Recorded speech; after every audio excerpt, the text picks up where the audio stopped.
7 o'clock, I'll call the meeting to order. Please join me in the pledge. I pledge allegiance to the flag of the United States of America and to the republic for which it stands, one nation, under God, indivisible, with liberty and justice for all. All right. Can I get a motion to approve the agenda? I'll make a motion to approve the agenda. A motion by Councilmember Pershman. I'll second. And a second by Councilmember McKnight. Any further discussion? All those in favor say aye. Aye. Opposed, same sign. Motion passes. All right. Community comment. Presenters are welcome to address the City Council for up to 5 minutes on matters that are not listed on tonight's meeting agenda. Specific requests for information may be immediately available, or may not be immediately available, in which case follow-up will occur with the presenter sometime after the meeting. The City Council should not be expected to immediately act on all requests. However, we will follow up accordingly and may schedule some items for future consideration. Is there anyone here tonight? Come on up. All right, if you can introduce yourself and share your address, please. Hi, my name is Antonio Tacciala. I'm the owner of the 216 Carver place at Carver Bluffs. I just want to apologize first for what the problem I had with the construction for many years, and we had a number of problems there. But so I apologize to the council, for the things. I also want to explain a little bit because there was something not clarified, because we were working over years with the previous mayor and previous council when we were building the house, and at that time we had an agreement with the council and the city of Carver to complete the house on the outside, and we have this agreement. We have this agreement from 23rd of November 2004 to complete all these stages in the house, and including, for example, roofing, including felt paper, sheeting, including drainage pane, windows and doors installed, heating in the house, but with the finish roof, exterior finish, including siding, stucco, veneers, trim, fascia, soffits, and also installed the sod, grass, and then installed the driveway. All these things were done, and that was all what the agreement was at that time. After we had previously, before that, we had a number of complaints from the city and from the neighbors that the construction took a long time. But eventually, after this was done, there was no more complaints or anything like that. Also, we were told that the inside can be done once we have the money or time to do the inside work. So basically, after that, I didn't push too much on the inside because I was thinking everything is kind of okay, because nobody even sent any letters or anything like that, that there is no good to not finish or even to take any permit. So we were just taking maintaining the grass, everything. But so that's why the interior was not at the moment done. So that's if we knew at that time that there would be a big problem, after that, we didn't know the rules. I mean, even how to extend the permit, anything like that. We were not aware of those rules. If we were aware of those things, I would for sure do it a different way. I don't want to lose my house. That's not even. I mean, I would. And also, somebody says abandoned house. No, actually, we don't want to lose it. This is not something we just ever forget or anything like that. This is not. I want to say this just want to have it. And plus, it's costed like a lot of work and money. We did it from our savings and everything. And so just to explain those things, and suddenly we went through the procedure, and we couldn't even fight for it because couldn't get the right lawyer or whatever to fight for it. So that's how it came to the destruction. So just explain, and just sorry about this. And if there is any possibility to change anything, I don't know. I know we went through all those things. We went through the court. There was not even, we didn't went through actually court process that be able to explain anything because there was this default judgment and we are not able to say anything because the rules are we have to actually somehow write the answer to that. We were not actually, what happened, we are not aware of this because the judge told us it's 30 days, but no information what was happening. And we were thinking of in 30 days, we're going to come to another meeting in the court with some lawyer. But no, it's not the case because the judge signed that paper after the court 24th of January. So then 2 days before the deadline, we actually found it's already too late because it will be signed. So that's how it came to this moment. So anyway, just explain those things. Sorry about this, and if that's long, just to clarify those things. And I will ask if there's any possibility, to change anything yet, but I don't know. Okay. Sorry about this. Yeah, Mr. Tarchala, thank you for coming back. Appreciate your comments. I'm here all the time, just keeping, what's going on. I'm not abandoning my house. I'm just making sure everything is right. Yep. Because this is a legal matter, I'm going Yes, to I ask understand, yeah. our city attorney, Maybe Dave Anderson, to that's- answer we can your talk to questions. So I know he's reached out to you. Yes, via sorry email about this, before. yeah. Yeah, thank you, Mayor and Council. Mr. Churchill has been to a couple of meetings now and has raised similar concerns at both of them, and he's reached out to me via email. I know he's reached out to the council via email asking for the city to reconsider its position, and I know that's a position that he disagrees with. I think he disagrees with the building officials' findings about the building that were determined after the inspection last year. That said, I mean, his opportunity to make those arguments and defend this case in court has passed, and the record establishes he was, certainly given multiple opportunities to do that. And again, his recent requests for some more time to complete the structure just raised some concerns with staff because I think there are numerous questions, valid questions about even the feasibility of that prospect given the state of the existing improvements, the fact that the building permit that was pulled back in 2002, I think originally, had been abandoned, and thereafter the improvements that were sitting on the property were basically sitting in an unmaintained state. It was an unheated structure. It's been over 20 years since that building permit was pulled. And so again, I think there's a lot of questions around even the feasibility of doing what is being asked for at this point. And I think while we're all certainly sympathetic to the situation that Mr. Tarcella faces and his circumstances and the fact that he was unable to complete construction of the structure, city staff has discussed this at length, and I don't think there's any recommendation from staff to deviate from the recommendation to continue to pursue the structure's demolition, including deviating from the recommendation to award the demo contract at tonight's meeting. And again, I don't think anybody is not sympathetic to the situation and the fact that Mr. Turcella hasn't been able to complete this project that he started a long time ago. But with that being said, we're sitting here as a community, and you've got a home that has sat in an unfinished state for that period of time, and there's concerns about that, and that's, I think, why the council acted last summer and directed staff to proceed to district court and seek an abatement of the hazardous conditions. So unless any other staff members have other comments about this, I think I can leave my comments at that, and happy to answer any questions if the council has them. Can you just go over with Mr. Tarchala the timeline that we're in? I know there's a deadline coming up, I think, next week or the next couple of weeks. Yep.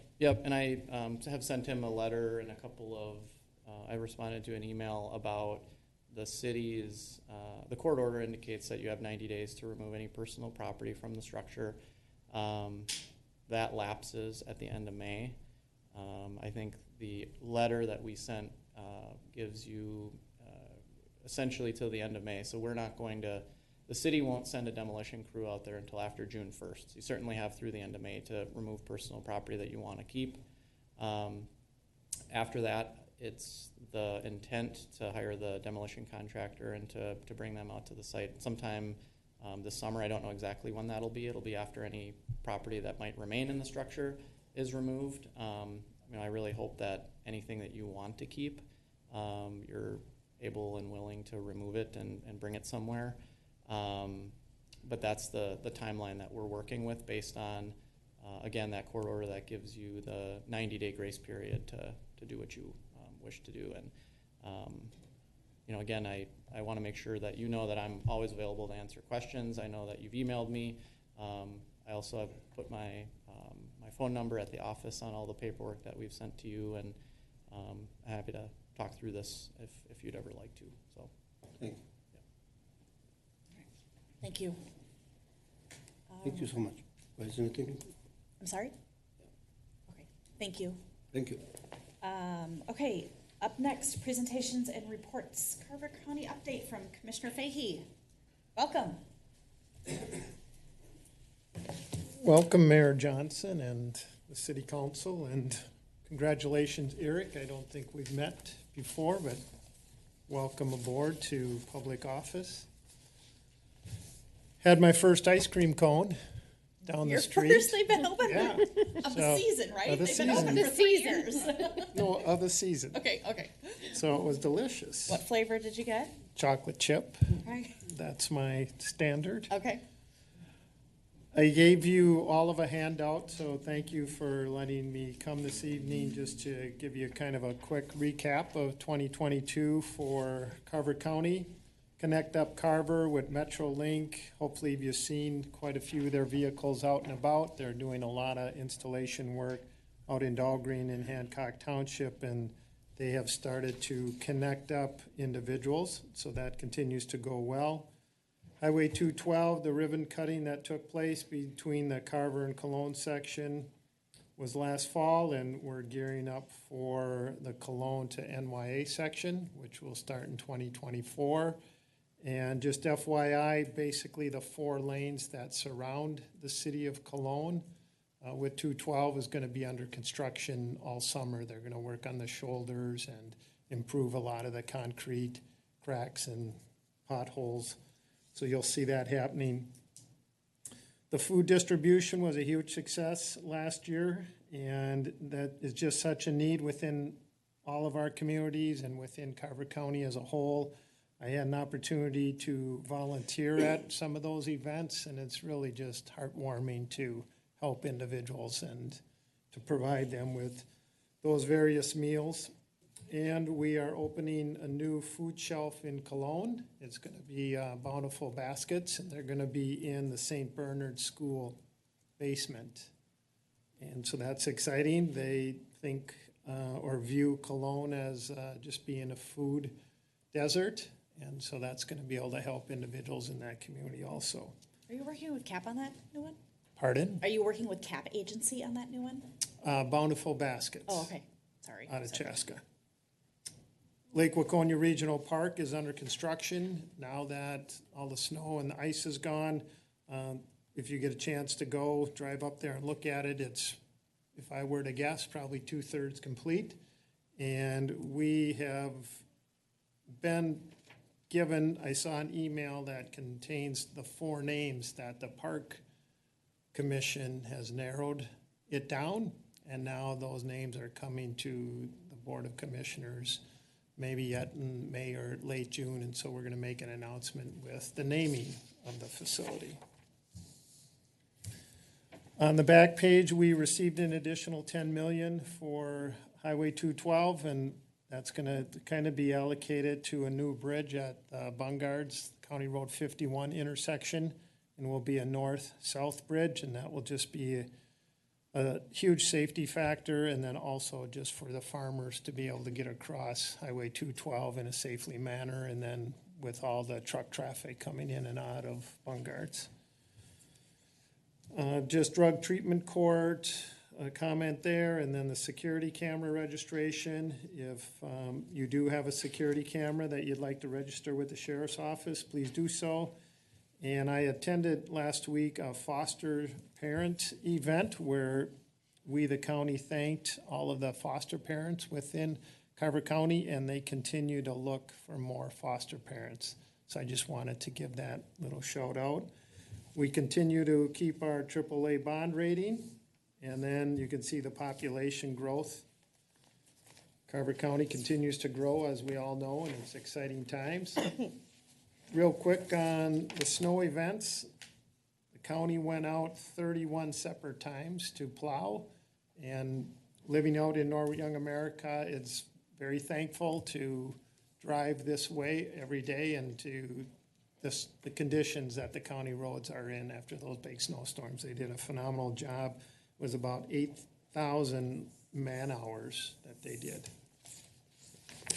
And one last thing, we just were awarded the healthiest county in Minnesota for the 11th straight year. So we're all doing something right. So keep up the good job, stay active. And I'll leave it at that if there's any questions. All right. Any questions for Commissioner Fahey? Quick question on the security camera registration. By the way, thank you for the welcome. Does that allow you to poll the recorded information without automatically, or do you have to get the homeowner's consent each time you do that? That's a good question, Eric, and I do not know the answer. If you want to reach out to the sheriff's office, they'll be able to answer that for you. My sense is that you would probably have to give consent. I think there are a couple of stages of registration that are available for that. That second stage that allows you not to have consent gives you some immediacy if you're on the immediate search for someone or something. So, all right, great. Thank you. Thank you. Have a great evening. Thanks, you too. Thanks. All right, we have no public hearings this evening. Can I get a motion to approve the consent agenda? I'll make a motion to approve the consent agenda. We have a motion by Councilmember Pershman I'll second. and a second by Councilmember McKnight. Any further discussion? All those in favor say aye. Aye. Opposed, same sign. Motion passes. All right, business items, 8.1, large event permitting, ordinance 04-2023. Ms. Sans Iden, you're looking a little different this evening. Yeah. Thank you, Mayor and Council. So Ms. Sons Iden is not feeling well, so City Attorney Anderson will be, sorry, I didn't finish that sentence, will be taking her place tonight. Okay. Thank you, Council, and thank you, Mayor. So, yes, this is, I know, an ordinance that the council has talked about at a couple of work sessions leading up to tonight's meeting. City staff is presenting the council with the final version of ordinance number 04-2023, which adds a new article to the city code regarding large event permitting. And there's also a separate resolution that will authorize summary publication of the ordinance, should you choose to adopt the ordinance at tonight's meeting. Just to quickly summarize Ms. Sons Iden's staff report, the obvious reason for this is that large events can cause the city to become involved to assist event holders with certain things like street closures and other necessary public special services, I believe is the term we use in the ordinance, that really the cost of those services should be borne by the event holders and those that are bringing numerous folks into the community. And just a reminder, the definition of large events is really any event that either exceeds 150 people, or if there is going to be a required street closure, that automatically qualifies as a large event that would trigger the permitting requirement. And so we've created a framework for those individuals that are desiring to have these events in the city to follow through with. They have to come to city staff with an application. I think Ms. Sons Iden has worked on a proposed form that will be used should the council choose to move forward with the ordinance. And then staff would administratively handle the review of that permitting process and bring in public works, law enforcement, other department heads to make sure that the event is something that can happen in a way that can protect public health, safety, and welfare. Any street closures will require certain fees for cones and for signs. And there are a number of other changes to the fee schedule, which are included at the very tail end of this ordinance. That would be specifically related not only to the application, but also to those special services that would be required for the entities that want to have these events. And so I guess I'll leave my introductory comments at that. Again, I know the council has discussed this at multiple work sessions, but if there are any questions for staff, we're certainly here to answer them. I know the only change to the version you looked at the work session a couple of weeks ago was to clarify the fees that are contained in that section 2 of the ordinance, which is on page 5. Specifically, there was an addition to create a 2-hour minimum for public services labor, and then there was some additional time and expenses on there for postage and staff time for sending out street closure notices to neighbors and those that might be business owners that might be affected by the events. And so, again, I think this is a long time coming. Staff has really worked on this for many months, and I think has gotten some really helpful and positive feedback from the council. But again, we'll stand for any questions. So, All right. Questions, comments? I have a few. Go ahead. So I was ill last meeting that we had, so when we reviewed this, I wasn't able to be here, so this may be backtracking a little bit for some of us, but I wanted to take a look. I had a few questions, a couple of clarifications, and then we'll see where that goes. If we go to section 10-344, which should be on page 2. So I was looking under section B, administrative review and appeal. If they do appeal, it says they have written notice of appeal to the city clerk within 5 business days. I feel like most of the time we go with a 10 business day. Is there a reason that we went with 5 on this one? I mean, for a lot of things, we have a 10 business day turnaround for something. yeah, I mean, I think we, frankly, probably tried to truncate the timelines a little bit to make sure that we can get something to the council quickly enough. Usually these events are maybe going to be coming up in 5 to 6 weeks. And so from a due process standpoint, I don't see an issue with 5 days. But again, I think the reason for that is just because the event is probably imminent. And so we want to make sure that everyone keeps the process moving along so that they don't miss a council meeting. We don't have to call a special meeting to potentially deal with an appeal for maybe an event that they want to have very soon. Okay. That's my guess, but again, from a due process standpoint, I don't see an issue with that. But if there's a desire from the council to change that to be more consistent with other appeal rights that we have in our code, which I haven't gone through all of them, but maybe there are some that are 10 days. I don't think that's a problem. I'm assuming the intent is that if they were denied, that Vicki or whoever is doing the processing would say you have 5 days to appeal this. I mean, I know that's an assumption to make, but Correct. It's just a matter of getting the turnaround time that staff needs to process it and get it on the agenda. okay. Yeah, and any denial would be in writing, and it would include very clearly, we'd have to include their appeal rights, and that would say at the very end, and we'd put it in bold, we underline, we make sure they don't miss it. You have 5 days to appeal Okay. The decision, yeah. That's fine then. I'm completely fine with that. Thanks for the explanation. If we go to D in that same section, so insurance requirements and exceptions, if we go down, 2/3 of the way, so it says certain events may, in sole discretion of the city upon consultation with its attorney or insurance advisor, be exempt from such requirements if, 1, no food or beverages are distributed or sold at the event. 2, the event is held during daylight hours. And then the 3rd is the other city requirements. So when we're looking at the insurance requirements, obviously as the Carver Lions, they carry an insurance rider for this. I'm just curious though, when it says no food or beverages, if there's intent there for alcohol or things like that, but I'm just going to put in this in the framework of, let's say, trunk or treat that the Lions do. They often give out free food, or sometimes they'll have hot dogs donated or whatever it might be. So when it says no food or beverages are distributed or sold I can understand. Distributed for food or beverages could be, Kool-Aid, Kool-Aid or something like that. So I think that when we're saying no food or beverages distributed or sold is the only way that we can stop this insurance requirement.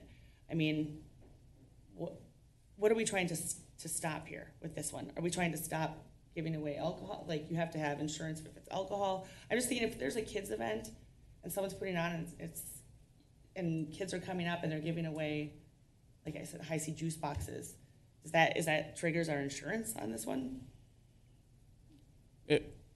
Councilmember Mock, so it might. I mean, I think the concern is that when you start distributing food or beverages, whatever the case may be, and whether alcoholic or not, there's just going to be some more risk for issues to happen. I mean, maybe a kid will choke, and maybe, I mean, you never know. And so I think the intent here was to leave some discretion with the city to waive the insurance requirements for certain events if there's really a reason to do so.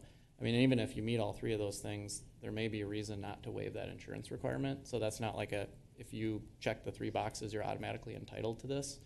And the point is, when private entities are having events on city property, the city might, policy rationale here is that the city may want to, one, protect itself from claims that would come through if the event holder didn't have insurance, and two, protect the public and require that insurance in the event something does happen. They can then deal with an insurance company rather than just maybe a small company or an entity that may or may not have the means to address a claim. So I think that's the intent here, is to leave that option available. But the standard requirement here is that anyone having a large event in the city is going to be required to hold these insurance policies that are at least up to the amount of the city's liability, tort liability, under the statute, what we have immunity from, because we have tort liability limits that the city has to Sure. or can take advantage of if they were to be drawn into. I just think this is a hard one for me to swallow, saying if you don't have any, if you're not giving out a goodie treat bag to a kid, then you might be able to get exempted from buying this insurance or upping your insurance. But if you're giving away a juice box, a kid can trip on the curb and hurt themselves the same as if they're having something like that. So this one's just hard for me as to why we even why we have it in here. Maybe it doesn't need to be in here at all. Then maybe we don't have that as one of our stipulations. Because to me, I think it seems it seems like most places are going to have something to give out or give away, whether it's sold or distributed. So, are you suggesting that we strike that whole sentence potentially and just always require the insurance? No, I don't think that. I just think this no food or beverages distributed or sold at the event is basically going to keep everybody from being able to get the exemption or the exception anyways. So why do we include it? And it's not suggesting that they can't give out food or beverages at the event. It's just going to require them to get insurance, which I assume a lot of these entities will have already. Right. And if not, then they're going to have to get it. Right. If they want to give out food and beverages, which again does bring about more opportunities for issues to happen. And I guess that's a policy decision for the council to make, whether you agree with it or not. But that's, I think, the justification or the reason for it being in the ordinance.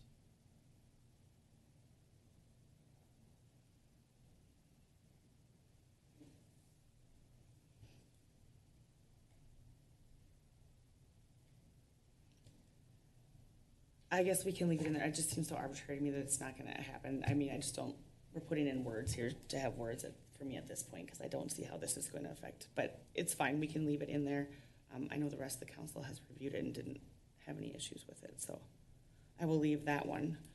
Let's see, 10-346. So that one is going to be the fees. I just want a little clarification on this. So I'm going to use, let's say, the trunk or treat, which is our Halloween, as an example. So if the Lions are putting this on as a volunteer organization and they need to apply then to the city, they need to pay $25. They're going to need to pay for any barricades for for the city to bring down?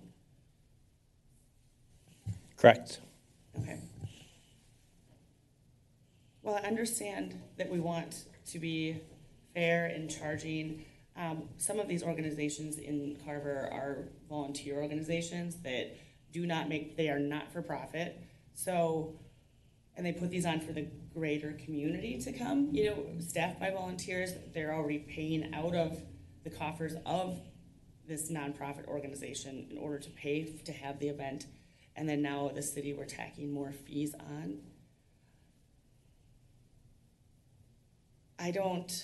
That feels this really technical word of issue to me to say, here is a volunteer organization who's spending money, who's putting it on for the greater community, and now we're charging them fees an application fee to apply, to hold an event where if there are funds raised, they go right back into the community. So like I said, it's not for profit. So I'm having a little bit of a hard time thinking about what happens when events like that are in town and with established organizations, and then we turn around and say, well, thanks for hosting this out of the goodness of your hearts and spending, the money you've raised volunteering to put back in the community, and now you owe us $300 for the day.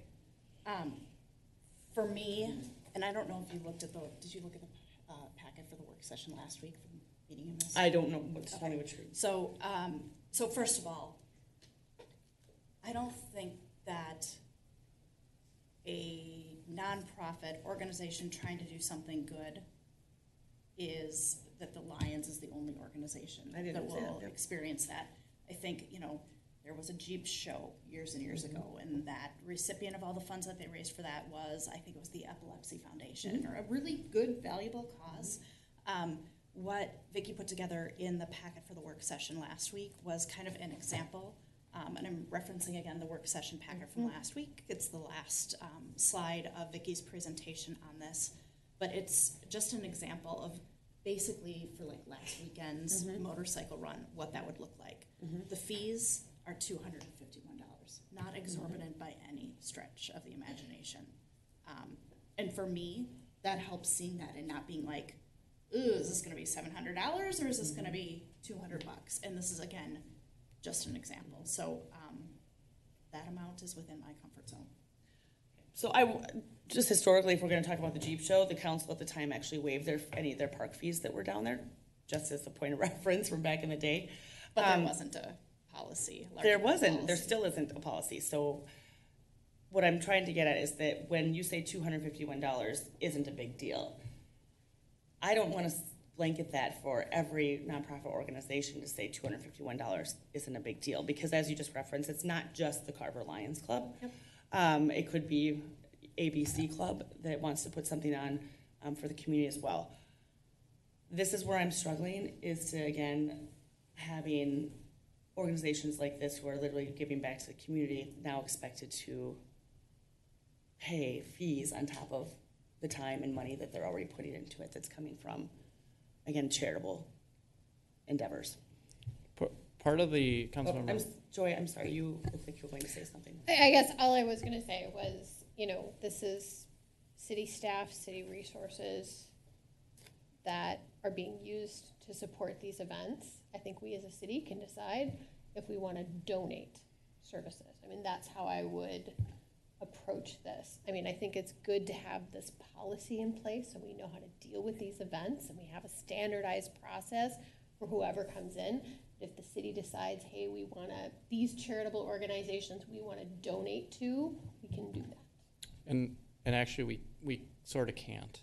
Great. And I appreciate. It's a good idea. Thank you. I appreciate the thought behind that, because I mean the point of treating every different event equally is because cities do not have any authority to donate money to nonprofits, no matter how good the cause. And I don't think anybody questions that a lot of these events are going to be for a good cause, whether it's the trunk or treat, whether it's 5Ks that are raising money for charity, whether it's you name it. But there have been a number of state auditor opinions and attorney general's opinions that say very clearly to cities, you can't donate money to private organizations regardless of how good the cause is. And part of the framework that we have established here was to treat all these events equally. There are some exceptions, well, mainly for events that the city does have some limited authority to spend money on, and that's, certain community events cities can partake in, and most cities do.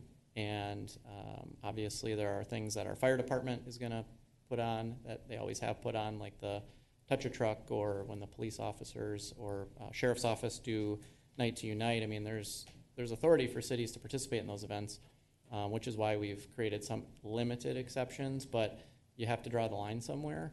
And that's the justification for the entire framework of this ordinance, which, again, has been at least consistent in that respect since we started talking about it back in March. Thank you for correcting me. I appreciate the thought. I'm going to try. And it's quite possible we talked about that at our last work session too, but good to be reminded.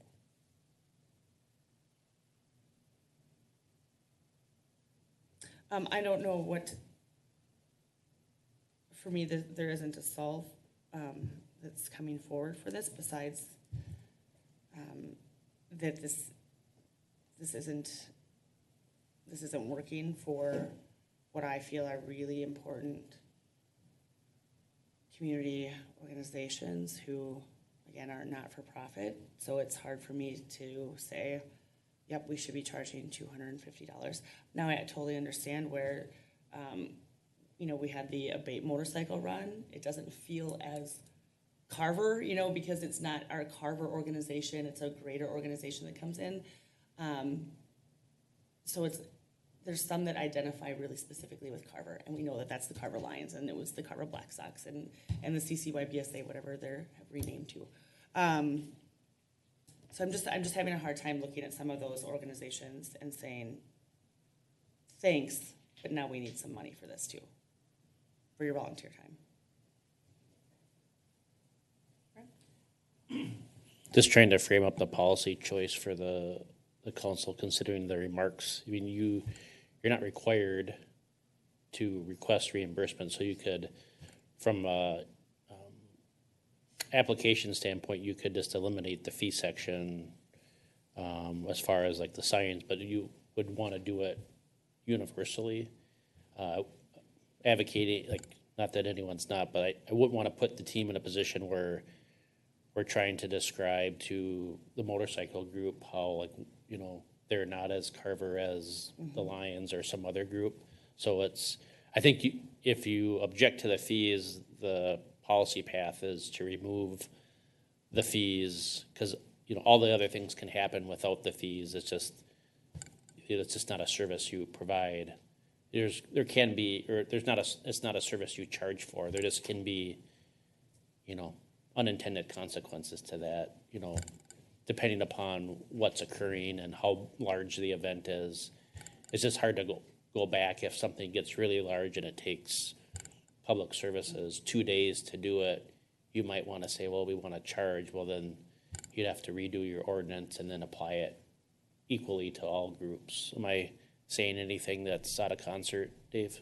No, that's exactly right. And to Brent's point, you don't have to charge for special services necessarily, and the city hasn't historically done that. And I think one of the reasons the conversation started around this ordinance, but correct me if I'm wrong, because I know this was identified in the city's strategic plan, was to really provide staff an opportunity to have more heads up on these events, coordination internally on how to handle the events and how to kind of create a system for treating everybody equally and making sure the events can be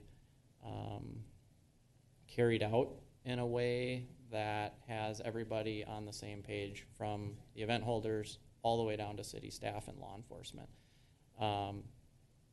But again, to his point, you don't have to charge.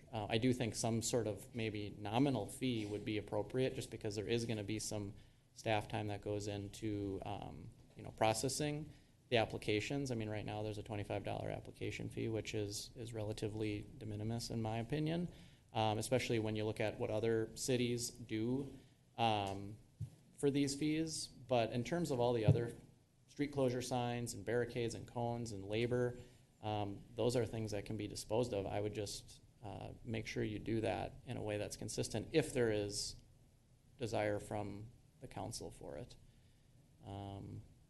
And of course, the council doesn't have to make a decision tonight. If you want to think about this, we can certainly bring it back. We can bring it back to a work session again, or back to a council meeting if there's any reason to do that. So. Okay, so my concern is all or nothing. Absolutely understand the desire to support these organizations and their efforts. Absolutely understand that. But these fee structures, that wasn't arbitrary. There are real city costs to manage this and to support those events. And if we choose the all nothing, then the city is adopting all of the costs for any event that comes into the town. And we also maybe attract, there's, sometimes the fees themselves is a justification whether or not an event should go forward. I think no control in place is a lot of it's a lot of labor and effort that the city is donating without that structure in place. I don't see that as tenable. The exceptions we have in place, we discussed those. Those the city participates in, they make sense. But I really feel like that we discussed this ad nauseum, and it is a fair way to apply city costs to any event. I don't see another path. Does anyone over here want to opine? I support the way it's written, and thank you for adding the 2-hour minimum for the public services labor. I also like that it gives structure to timelines, so that somebody wouldn't be able to call city staff and say, yeah, can we have this tonight? Can we have this tomorrow? This weekend. So, yeah, I like the draft and support it. Yeah, I guess I support it as written. I mean, certainly we can always review fee schedules on an annual basis and decide if we want to modify things going forward. We'll probably have some more data under our belt about what events and how much they're costing and what the city's being asked to do, and we can decide if we want to keep that fee schedule as is or adjust. Yeah, and I think I said this earlier, but recognizing that there is work that goes into this from city staff, I support the fee schedule as well.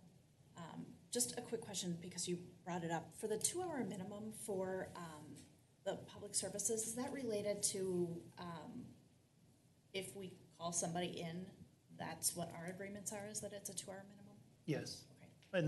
and that's how we pay any callback. It's a minimum Okay. of 2 hours or Right.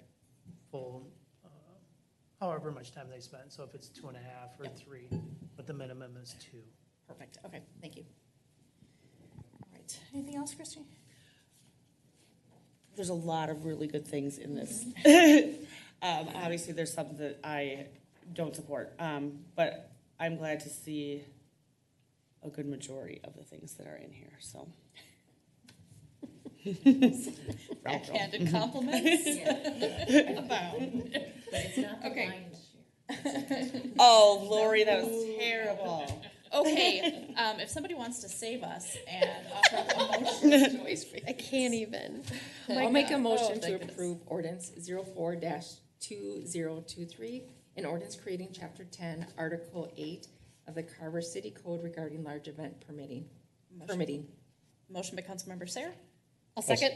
and a second by Councilmember McKnight. Any further discussion? All those in favor say aye. Aye. All those opposed, same sign. Aye. All right, motion passes, but do we need to do a roll call vote? Councilmember Pershman, Aye. Councilmember Mock, Nay. Councilmember Sayre, Aye. Councilmember McKnight, Aye. Mayor Johnson. Aye. All right, motion passes 4-1. One more Should I resolution. keep going? Are we ready? Yep. I'll make a motion to approve Resolution 118-23, a resolution authorizing summary participation of ordinance number 04-2023. Got a motion by Councilmember Pershman, I'll second. a second by Councilmember McKnight. Any further discussion?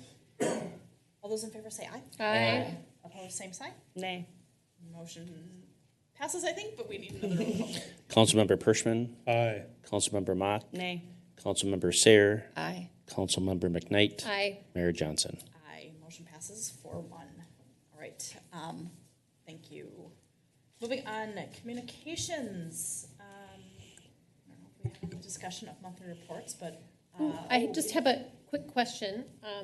I don't know, maybe Aaron, you might know this, but I noticed our residential other permits spiked dramatically in April. Was there a leading cause? Oh, thank you.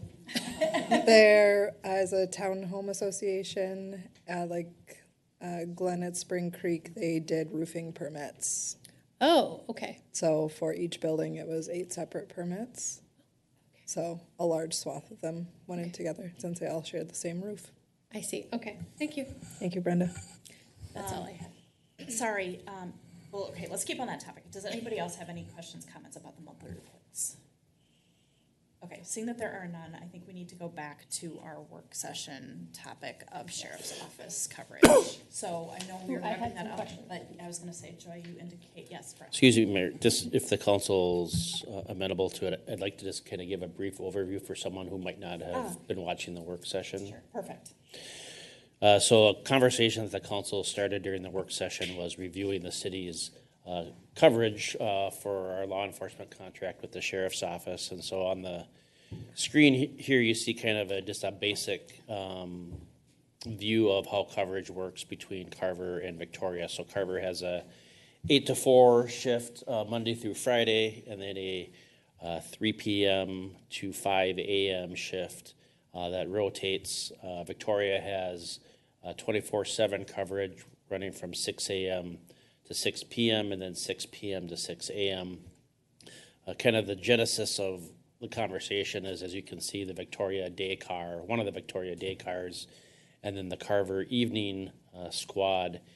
Both of those positions are vacant, and so Carver is struggling to get the evening coverage that we were contracted for, and Victoria the daytime coverage. And as the sheriff and the sheriff's office team has mentioned, there's a kind of an ongoing challenge with filling positions in law enforcement for a variety of reasons. And so started a conversation with the city manager in Victoria, Dana Hardy, and the commander, Mike Wallin, about looking at potential opportunities to share coverage. Oh boy, what is that? Where did that happen? There we go. Oh, that was weird. So just kind of a deep dive on kind of what we provide for coverage here in Carver. So again, that Monday through Friday, 8 to 4. And then, so that's filled by Deputy Chafin. The evening squad is that rotating, so it's either Tuesday through Friday or Wednesday through Saturday, 5 p.m. to 3 a.m. I made that correction during the break. So we started looking at a regional model, looking at the idea of if Carver has a lot of coverage during the day and Victoria has coverage during the night, are there ways that we can work together on a comprehensive schedule that might fill some of the needs in both of the communities? And so provided a concept for the council to provide feedback on and direction on we're calling it a pilot project for the balance of 2023. As you can see, the boxes became, instead of a solid color, kind of a merge of colors, and we're thinking of it in terms of 2/3, 1/3 of coverage in Victoria, so they pay about 2/3 of the cost if you add both of the communities together, and Carver 1/3, and providing that shift change. You can see instead of doing the 8 to 4 Monday through Friday, the Carver squad would go from 3 p.m. to 3 a.m. And then as shifts would come in or positions being filled, they would adopt that model for the balance of the year. So you can kind of broke that down. The sheriff's office refers to them in coverage teams, so Team 1 and Team 2. So Team 1, Saturday through Tuesday or Sunday through Tuesday. and then Team 2 Wednesday through Friday or Wednesday through Saturday, and that rotates. We had previously discussed the sheriff's office desire to move to a 12-hour shift, just for staff retention and so on. And so this moves the needle a little bit forward on that. Just some of the kind of finer points that we talked about. The concept includes Deputy Chafin becoming the sheriff's liaison in both communities.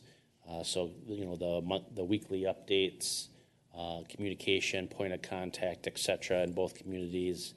The sheriff's office expressed a concern of being able to, model this in a way that was sustainable, meaning that they didn't want to create any new data to try to monitor like a check-in, check-out on each community to make sure like the time was being accounted for at maybe a finite level, I'll say, that they wanted to kind of have that regional approach. The council discussed at the work session looking at the possibility of response times as an indicator of success. But that's kind of where we left off on a really meaningful discussion on sheriff's office coverage. So with that, I think that kind of brings those that are watching kind of up to speed on the conversation, and I'll throw it back to the council. Thank you, I appreciate that summary. Joy, you indicated. Yeah, I had two questions. So when we think about 12-hour shifts, is there any reason why we wouldn't want to match Victoria's current schedule? That's the schedule that the sheriff's office is wanting. So they want that. They want the staggered? Yes, Okay. I'm getting a little bit out of my lane here, but they refer to the 3 p.m. to 3 a.m. as the power car. So I think that's just because there's an abundance of calls and Okay. and kind of traffic during that Okay. time. So I just didn't know if there was something beneficial about aligning. no, so it's the schedule that you see is a representation of what the sheriff's office wants to see. Okay. We didn't propose it. Victoria Okay. didn't propose it. That's how they would fill the schedule. And anecdotally, like I've shared with the sheriff's office, that this is editorial comment, that the 8 to 4 shift Monday through Friday in Carver doesn't best meet the needs of the community because 80% of our population is functioning outside of the community. This doesn't mean we don't have a need during the daytime, but we're dedicating an abundance of resources when a lot of our community is not in the community. And part of that is exacerbated because we don't have that evening patrol car. And they've been really great about pushing those schedules to deal with a need. So I know Deputy Chafin came in early. It was last week or this week at like 6 a.m. to sit on Main Street West. So they're able to flex it, but I think the 8 to 4 Monday through Friday might be somewhat antiquated. Okay. My second question is, I assume we have to be lockstep with Victoria on this plan. It only works if we're both in or both out. Correct. Right? So we would both have to agree to have this pilot project through 2023. Do we know where their council stands? We don't. So I prepared these slides. I sent these slides along with my talking points that I shared with you to Victoria and the sheriff's office, so Mike Willeen and Dana Hardy, and just wanted to make sure they concurred with everything, and they do. So, but I think I would say conditionally supported by the sheriff's office, depending upon what metrics the council would like to see. I think that would impact how they view this. I don't know where Victoria is in their process to get this on the council agenda. Okay. Those are my questions. And just to clarify, I think you said this in the work session, but we still anticipate that we would get some credit back. We'll get, if both of these positions, the regionals, the 6A to 6P in Victoria, they'll get credits for that, and we'll get the evening deputy. None of the credit doesn't change unless they hire somebody new to fill one of those spots. So we should fundamentally still get the same amount of credit unless a position is filled. Then there'll be more hours taken up. Okay, thank you. That said, the sheriff's office is working to fill those positions, but they're not at this point comfortable with giving an anticipated start date. So we're planning for the worst and hoping for the best. Right, okay. I said it in the work session, but I still continue to think that this is a creative solution. We can try it. If it doesn't work, we never have to do it again. But again, like I just keep thinking of the McComans who we saw here 2 weeks ago, and how do we say to them, hey, sorry, we don't have cars on at night, so when those cars go speeding through your neighborhood, call 911 and see if maybe they can send somebody in an emergency, but maybe not. So I think that this would give us more, like literally and figuratively, boots on the ground, an opportunity to be more visible in our community. For the same level of spend that we're spending today, right? I mean, ultimately, we're not increasing spend, but we're potentially getting a lot better coverage from an hour standpoint. And, you know, I mean, they have a lot more squad cars, so I just assume that even though we are sharing the coverage between the two cities, I just feel like there's more resources that are available to us also. So I just feel like there is a good opportunity to get better coverage for our community. I have a question. I can't remember if we went over this in the work session or not. If we go with this model, are they going to change what they are trying to hire for, or are they still hiring for the night position? They're not changing what they're hiring for. There are 2 vacant spots, one in Victoria, one in Carver. Mm-hmm. The night position, if you would adopt this pilot model, would be the 3 p.m. to 3 a.m. Mm-hmm. If you decided the current coverage model, then that position would, under our current model, would be 5 p.m. to 3 a.m. Yes, but if Victoria and Carver say this is a deal, we're going to do this, does that change what they're looking to hire for? Because those are different positions. That's a 5-day-a-week, right? To not being a 4-day-a-week, 12 hours. Yeah, they don't hire based on that. So you apply to be in the sheriff's office and they assign you. They don't. It's not like a position like I'd apply for and that gets working Monday 8 to through 4:30 Friday. at City Hall. Okay. Yep. Okay. So, I stated in the work session that I have a couple of issues that it's kind of going backwards. We've tried this model and we went to having the town cop where we have the day and night here. So I am a little bit nervous about the response times that we're going to be getting. I do feel remiss that we would not have any nighttime coverage during the summer, especially, right? I mean, people are out, people are up later, that's how it works. So as much as I do have reservations about this program, and if anyone's interested, please go back to the work session. We won't go back over them now.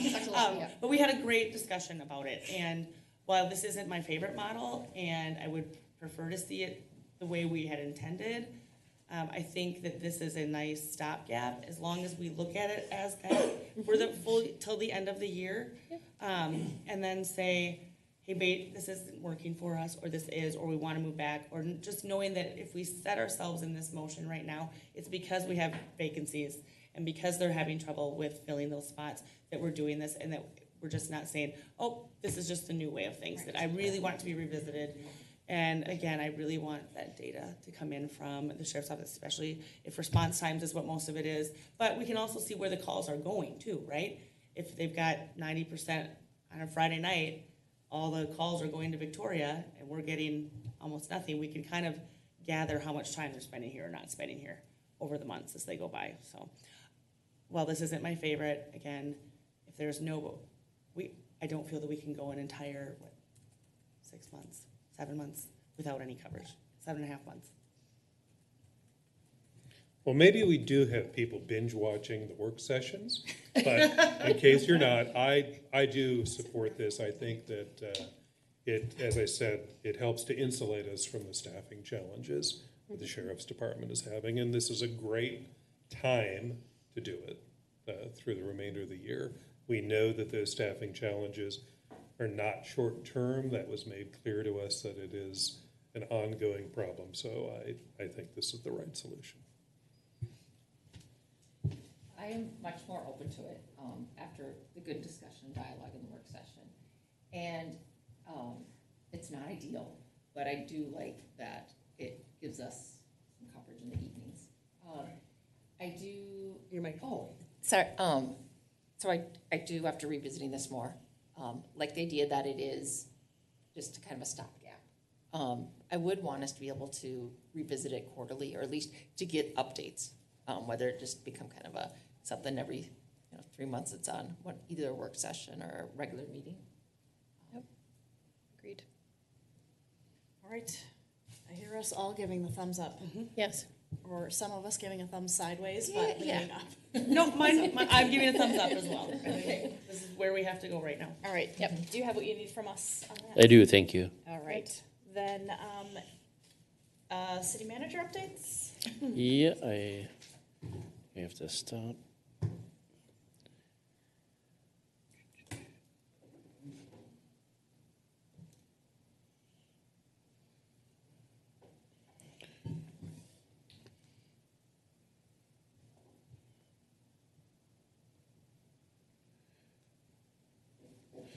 All right, a couple of things to share with the council. So there's, if I could underscore P and bold it and put it in italics, possible. So this is a topic being discussed on an ongoing basis down in St. Paul with the legislature regarding the possibility of one-time public safety funding. And so, how it can be spent and under what conditions is still being kind of worked through, to my understanding. I'm not updated on a daily basis with it, but they did put out a model for what each city would get, and under that model, the city would get $262,472 in public safety funding. And so just something to track, and kind of trying to understand, how that money would come to the city, and considering some of, the costs that we have been talking about. Just wanted to kind of get it on your radar. I'm not sure if it'll come through or not and under what conditions, but just wanted to kind of get you thinking about the topic. Same goes for local government aid. There's been a lot of discussion related to increasing the aid amounts related to inflation. And so the last model that I saw, I think the most recent, had the city more than doubling its LGA amount. I would put a little note in here for Lynn that I think one of the things she has been advocating for is not relying on LGA as a consistent source of funding of operations, but perhaps separating that for capital fund purchases and building that account up. So again, I'll monitor that, and as the session comes to a close, we'll provide updates. Can I ask, is it just because the state is changing its funding model, or is there something that we? I think inflation has been the driver. The funding model methodology is, at least the last time I looked at it, it was very old. It involves pre-1940s housing, accident data from communities. Right. It's very complex, and so I don't know. Okay. And it's usually, tradition is that it's been a pretty big hot potato down in St. Paul whenever there's budget shortages. That's usually the first item to get cut, or at least considered to be cut. So it's been a struggle. There are some communities that get millions of dollars, or I think Chan and Chaska and Victoria all get nothing from local government aid. So more Okay, to come. that's fine. Yeah. I just wanted to know if it was us or them that changed, but it's them, the state.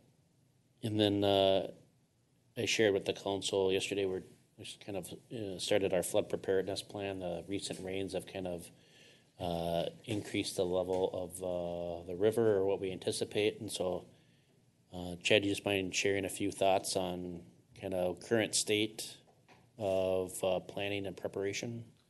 Sure, so current river level is at 25.78. I did hear the Carver County Road 11 going to Jordan is going to be closing tomorrow afternoon. All floodgates are closed except for Depot Park, and all lift stations are in operation right now. So morning and afternoons, public services staff are monitoring the levee on a regular basis. And I believe the crest is predicted at 31.7 feet as of right now. I think the record is 35, so we're getting into that top tier category where you'll probably notice some physical things going around that, you know, at some point you might see, I don't know what the number is, but we'll kind of envelope the edges of the bridge, of the Main Street Bridge. Can you kind of speak to that a little bit? Yeah, at 30, 31 feet, we'll start construction of some berming on both sides of the bridge. We call them burritos, but it's basically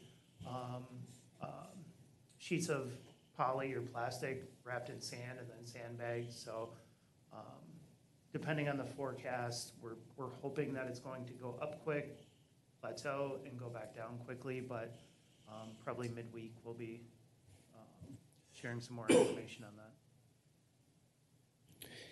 And then just updating the council, a number of months ago, the council asked for some information related to additional security measures in some of our park shelters and underpasses, and Chad and his team have done some work. And so right now, at least we're planning on incorporating that into the 2024 budget. But we found a company, there's a $300 upfront cost for the cameras and then a ongoing $30 a month charge for the data and to kind of service the equipment, but it can be monitored on a phone. It's solar powered. So at this point, it's a matter of planning for where those locations are. We're thinking both of the pedestrian underpasses and then our picnic shelters, you know, tend to be where we get the most vandalism. But just wanted to check in that work's been done. If you have additional feedback, feel free to share that. That can help inform us on how we prepare the 24 budget. But at this point, that's how we plan to implement that strategy. Can I just, is the overall cost significant enough that we couldn't make a purchase sooner rather than later? You don't have, so we'd have to, if we're talking probably 6 or 7 cameras, maybe. Yeah, I think I originally asked all of the vendors about the pricing for 4, but for the information we had, you know, that's $300 per unit. I was thinking somewhere in the range of 3,000. So you could certainly say figure out a way to make it work. So we can do that. If we're thinking of 3,000, that seems like we've got general or special projects. Do we not have special projects money anymore? Special capital fund. We don't have. Sure. Yep. That's what I. Yeah. We don't have like we don't have, I would say, like a miscellaneous category where we code it, and our parks maintenance budget is probably underfunded at this point. So we'd come back to you with we'd put it on the consent, but with permission from the council to use a special capital fund and then budget for it in 24. If you wanted to fast track this, we could certainly do that. I'd like to see it sooner rather than later. I feel like we're entering graffiti season, if you will. Yep. Yep. That's likewise. Like, yeah. Agreed. Okay. We'll get it ready for the June meeting then. And especially, you know, $3,000 is a lot, but it's not $30,000, so it seems reasonable. Yeah. Thank you. Yeah. So kind of bringing back a topic that we probably haven't talked about for a while. So part of the 6th Street West project included establishing this connection from 6th Street West to the Hawthorne Ridge Trail system. We removed it as a part of the project because the construction of it wouldn't be able to meet MSA guidelines, so Municipal State Aid Road guidelines for accessibility, etc. So it was removed from the contract, removed from the plans. So we intend to bring this back to the council, but just wanted to check in with you to make sure you're still feeling like this is a goal that you still have. We have 2 quotes. It's in the neighborhood of, I think, $60,000. And so Aaron's gonna be working with Lynn on, putting together a memo and checking fund balance and the project fund for this, but, it's been such a time since, I mean, it's probably been over a year plus since we've last talked about it, that I just wanted to do a refresh and check in before you see it in the packet on the June meeting and say, what's this about? Because it is still quite a bit of money, so. Yeah, help me out here. So,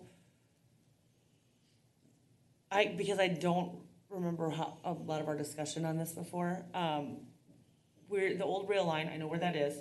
So we are going to look at connecting this trail piece right here that goes Yeah, so to nowhere? No, Is that- the no, o- when it comes on Sixth Street? So the old rail line, is in the Hawthorne Ridge Trail, and if you go down that, it connects. So this, to the, I would say, the northeast corner, it would connect into that existing trail, come down here, and then there's trail that's being installed with the Sixth Street West project that'll be on the north side. Okay. So it connects folks into that trail system at Sixth Street as opposed to going through Sunny Ridge. So that was, we've discussed that, but to your point, it's probably something that has skipped the radar. But it makes multiple connections, so it's not to nowhere. It's just. Okay. But Just because where it shows on here, it looks like it goes to nowhere. Yeah. So if we could make it look like it goes to somewhere the next time we see this, so it Sure. makes more sense. Just to help me orientate myself to where this trail hooks in, if we're looking at the end of the homes on the north side of Sixth Street, which would be Glen Henry, would be the last home there, where does this connect into the trail behind or near to the left, to the right of them? So on the screen under the old railroad corridor, that's Lower Hawthorne. So it goes Lylewood Glen Parkway, and then you connect into Redmond Drive, which is the cul-de-sac of Lower Hawthorne. So Glen and the rest of the homes would be to the right of this picture. The retaining wall is really important to think about too. So it goes Glen's house, retaining wall, then the trail would hook in. Okay. Okay. Could we, when we look at this the next time too, can you, again, staff looks at this all the time, right? So this makes sense. You know exactly where this goes and leads. Can we have kind of the bigger picture so we can see where that connects up? It'll just make it easier for us. And then for anyone else who might be looking at the packet too, to understand where that leads to. Thank you. I have a comment. I support the idea of just for the trail connection, but when you have the memo, just to help me also, because I'm still trying to connect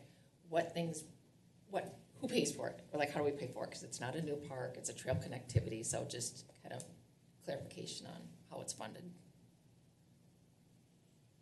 I think this is great. I support it. I think that this is an important trail connection for folks who want to use that Hawthorne Ridge Trail, who might live a little bit more in my area and don't want to literally go uphill both ways to get to it. Yep. I mean, it's been in our parks master plan for a while, so support it. And then one last update, just following up on the discussion the council had about the CASAF 40 or Carver Connections Committee that's looking at that corridor. This is the group that's been assembled for that. We did put out a notice, but we ended up, I'd say, soliciting half of the names on the group just because we didn't have enough to balance out the roster. And we intentionally looked for folks that maybe were underrepresented in the group. So Love it. Looks good. that's all I have. Thank you. Okay, thank you. Eric, you want to start updates tonight? I'm going to defer the Heritage and Preservation meeting to you. I think you're the subject matter expert, so I have no updates. All right, Chrissy? All right, well, we had an HPC, which is the Heritage Preservation Commission meeting last week on May 9th. We moved our actual meeting time up a little bit earlier. We did have a couple come in who owns a house in the historic district, and they came in actually with discussion. So they had a concept plan. They wanted to come in and talk to us about it before. They obviously came in with a full permit, whether, it gives them a good idea whether we're supportive, if we have some other ideas, maybe take that back to the drawing board for your best success. And it was really good feedback that we got from them saying, we didn't realize we could come in here for this. Oh, interesting. So I thought that was really interesting to hear. And I think if someone wants to come and do that, I know that you can do it. I've done it when we were doing our house, but I guess why would someone else know that? So I was wondering, Brent, if we can get something in the next newsletter, especially since we're going into construction, over the season for the summer, to just say, hey, if you want to, come in and meet and have a project, it doesn't have to be the full application. I know that the HPC, and as the liaison from the council, I was happy to talk it over and see what they have so that we can make their project as successful and easy for them. Is that something that we can fit in there? Yes, I would, on behalf of the team, I would also say that that's communicated to every person that we connect with, but we can do that in addition. Yeah, I think we might as well. It's something we heard. I don't doubt that staff does, but we might as well make it really out there. So then after that, we had a secondary meeting, and we had a gentleman from SHPO, which is the Statewide Historic Preservation Office. Did I get it all right? I forgot the gentleman's name. Michael Coop. But he came in and gave a presentation to the group about being in the historic district and what that means. And it wasn't just, all Carver centered. It was things that happen around the state too. So it was very interesting. It was a great learning experience. Eric and Courtney both joined that night, so it was good to see. I do want to encourage, if you want to go to the FaribaultHPC.org. The city of Faribault has a really fantastic website dedicated to their historic district, and the things that you can find on here. The secret stories, they have it. It's really interesting and it's kind of cute. So just being that I live downtown and I get to see so many people who stop by the kiosk and then stop and grab the booklets out and are walking around town, or you're out in your yard and they stop and say, hey, what's your plaque say? Things like that. So I don't know, I just thought that the website was kind of interesting to see. They did a nice job on it. So that one's FaribaultHPC.org. I don't know if either of you want to add anything to the presentation that we saw that night. Good, Brent? No, good. I appreciate you bringing him in. I think it was a great experience for all of us. So that is all I have. Lori? I don't have any updates today. Joy? I don't have any updates. All right, I just have a few. Let's see. You already took mine. That was a really great presentation from the SHPO folks. We had a community leaders meeting last Friday. That just because I know you guys all keep track of all the meetings that I go to, but that's the one that's convened by the school district, and it is the mayor and the city manager from each district in the school district, and some folks from Carver County as well. And it's just a really good group. They shared their recent graduation rates, which continue to go up. They also did a social media post about that, so that information is out there and is public, and really strong graduation rates. This group has also been really good because, if there's an issue that comes up or if we have questions, it's just an open sharing of information. So, for example, there's been a social media post with a petition about changing the venue for the Chaska and Chanhassen High School graduation ceremonies from the location where it is, which is a church, because of some of the beliefs that the church holds. And the folks from the school district explained that it's held there not amongst prayer or for religious reasons, but because it's an accessible venue, it's nearby, it has closed captioning features, and just makes it really user-friendly for all of our communities. And then it's not downtown, so you're not paying for parking and that kind of thing. So that was just one example of how, if there's something that we're thinking of, they bring it up, and it's a really great and proactive group. Let's see, had my office hours on Saturday. And then last but not least, last Friday, I talked to Senator Grunhagen about the levy. And you remember when we went to Waconia and the league's folks said that if you don't like roller coasters, stay away from St. Paul? Well, that's how I'm going to tee up this story. But the traditional bonding bill was passed by the House and not by the Senate earlier this year. There is now going to be a cash bonding bill that's kind of making its way through, and that is they're going the cash route because there's surplus money and because they only need a simple majority for that and not I'm not using the right term, but like a mega majority. Super majority. Sure, super majority. With that, on Friday, Senator Grunhagen told me that we were still in for $3 million, which is pretty significant and really good for the levy project. He called me today and said that it had been bumped up and we're in for $6 million. So if you heard a scream or a squeal at about, I don't know what time he called me, 10 a.m., that was me.